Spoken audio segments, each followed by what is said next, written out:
I am here with my cousin Rob. Rob, thank you for doing this again. And tell me what, during this time of coronavirus, what you uncovered from your dad's journal. Well, my dad was in his 80s when he gave me his autobiography or his memoirs of his early childhood. And one of the chapters in it is particularly significant.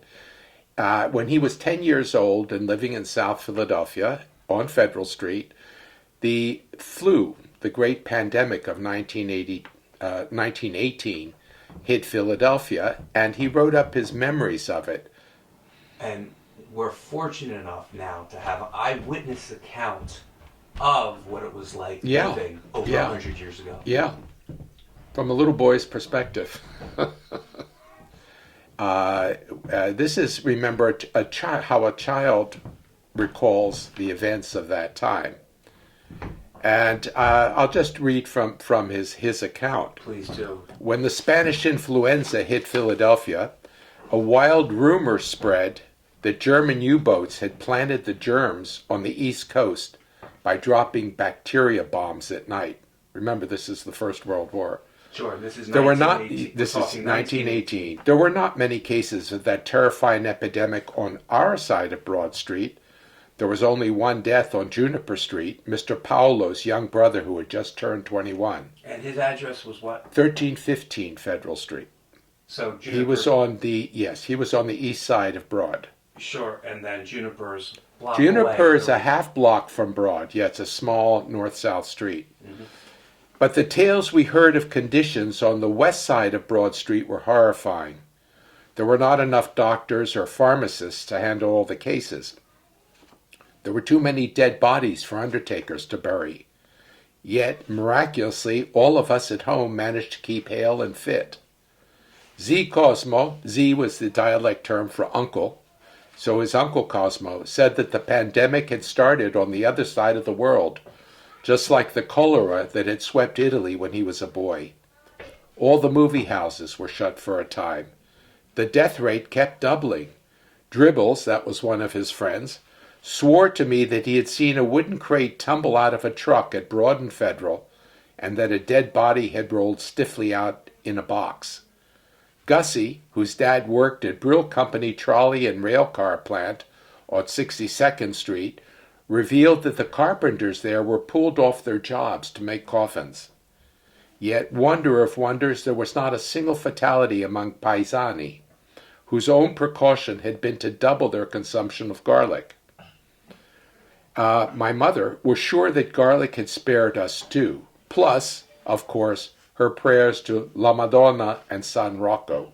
So he said he noticed that a movie house was closed. All of them. I was just going to say, is that a 10-year-old's perspective of everything being shut down? But he's only going to mention the movie houses. Yeah. So I assume that restaurants and other places He didn't say. Now, did you ever talk to him aside from this? Did he may have mentioned it once or twice, but it was really, I came across the full story in his memoirs. Please continue. As peace neared, the flu slunk away like a sated hyena. With the news of the Argonne offensive, everybody expected the war to be over by Christmas. Poppy, that's his father's, wall map showed the German retreat. Other November news filled us with elation. General Diaz and the Italians had defeated the Austro-Hungarian forces at Vittorio Veneto, taking thousands of prisoners. The defeat at Caporetto had at last been avenged, said Z. Cosmo. The great news came on a balmy day, November 7th, 1918. Church bells, factory whistles, sirens, car horns. It was New Year's Eve and Carnival.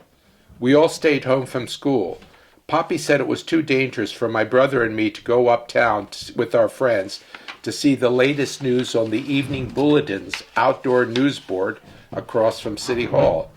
So we sat on the front steps instead, watching strangers drunk with joy smash each other's hats and strut around with flags draped around them.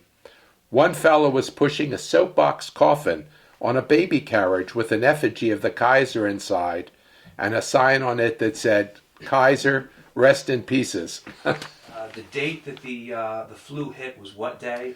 Well, he didn't mention it here, but it was September 28th that there was a Liberty Loan Parade on Broad Street. 200,000 people was supposed to have turned out. And within days of that, the flu hit full force. Other cities canceled Right. all events like we're doing now. Right. But no, but Philadelphia didn't and paid the price. But it was just luck, I suspect, that spared those on one side of Broad Street from those on the other.